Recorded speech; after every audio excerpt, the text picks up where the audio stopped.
Here's something wild. One of the most influential mountain exploration clubs in history started with just a casual chat on a hiking path.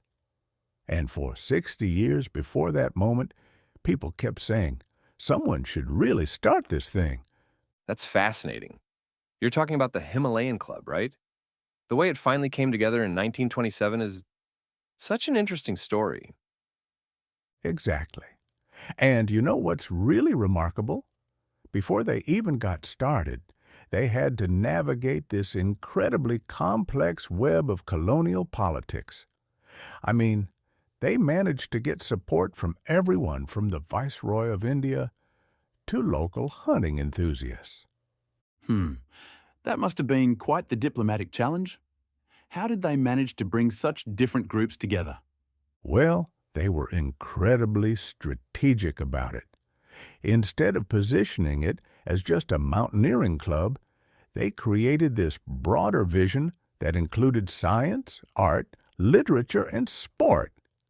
They even carefully chose the name, rejected the Alpine Club of India, because it sounded too intimidating. Oh, wow. So they were really thinking about inclusivity way back then. That's pretty forward thinking for 1927. Right? And get this, they were doing all of this coordination through letters that took weeks or months to arrive.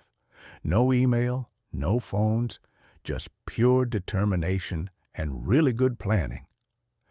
You know what I find really interesting about this whole thing? The timing.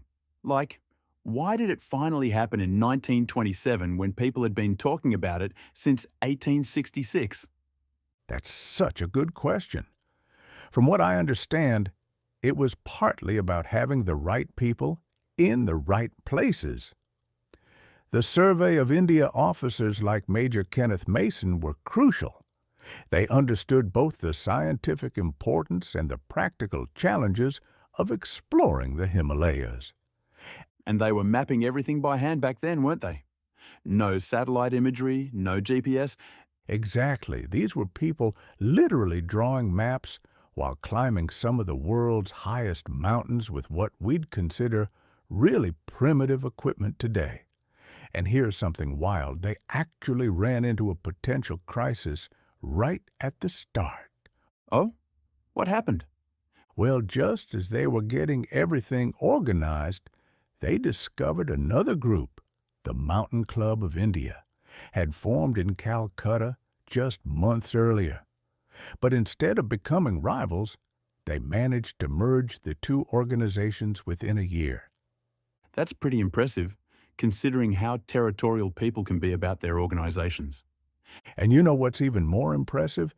They built this international network of mountaineering knowledge, connecting with clubs in Europe, Africa, and America, all through written correspondence. So they were basically creating a global database of mountain knowledge before databases were even a thing. Precisely. And here's what really gets me. Their mission statement from 1927 could have been written today. To encourage and assist Himalayan travel and exploration, and to extend knowledge of the Himalaya and adjoining mountain ranges through science, art, literature, and sport. That's remarkably comprehensive.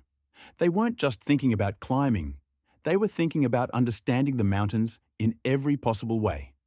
And that vision has carried them through nearly a century of massive changes.